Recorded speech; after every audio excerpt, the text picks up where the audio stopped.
4 labour కోడ్లను తీసుకొచ్చి తద్వారా దేశం ఆర్థికంగా ఎంతో అభివృద్ధి చెందుతుందని కేంద్ర ప్రభుత్వం ప్రకటిస్తుంది. ఇది చాలా దురదృష్టకరం.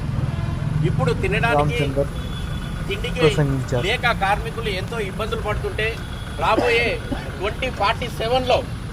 2047లో దేశం మరింత ఆర్థికాభివృద్ధి సాధిస్తుందని, ఈ తీసుకొచ్చిన 4 లేబర్ కోడ్లతో ఎంతో అభివృద్ధి జరుగుతుందని, కార్మికులంతా ఉన్నత స్థితికి చేరుతారని కేంద్ర ప్రభుత్వం చెప్పుకుంటోంది. ఇది చాలా మనల్ని మభ్యపెడుతుంది. అందులో మన జర్నలిస్టులకు సంబంధించిన కోడ్ కూడా ఉన్నాయి. కాబట్టి మేము ఇప్పటికే మా వేతనాలు సక్రమంగా లేవని యాజమాన్యాలను కోరటం జరుగుతుంది. ఫెడరేషన్ ఆధ్వర్యంలో గతంలో కూడా ఎన్నోసార్లు మేము మా మేనేజ్మెంట్ల దృష్టికి తీసుకెళ్ళినాం. ఇదే కమిషనర్ ఆఫీస్ దగ్గర కూడా మేము ధర్నాలు చేసి అప్పట్లో మేము వినతి పత్రాలు ఇవ్వడం కూడా జరిగింది. వాటిని సాధించుకుందామనే దిశలో మేముంటే కొత్తగా వాటన్నింటినీ రద్దు చేసి మళ్ళీ 4 లేబర్ కోడ్లను తీసుకురావడం దురదృష్టకరం. దీన్ని తెలంగాణ వర్కింగ్ జర్నలిస్ట్ ఫెడరేషన్ ఆధ్వర్యంలో మేము తీవ్రంగా ఖండిస్తున్నాం.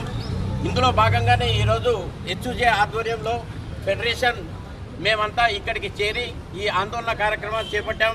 దీనికి జర్నలిస్టు లోకం కూడా సంపూర్ణ మద్దతు ప్రకటిస్తుంది. ఇదే విధంగా మిగతా కార్మిక నాయకులు కూడా, కార్మిక సంఘాలు కూడా ఈ ఆందోళన బాటలో ఉన్నాయి, దీన్ని మద్దతు ఇస్తున్నాయి. కాబట్టి దీన్ని ఇక్కడితో వదలము. ఈ 4 కోడ్లను రద్దు చేసేంత వరకు మేము జర్నలిస్టులను తప్పనిసరిగా పోరాడతాం. ధన్యవాదాలు.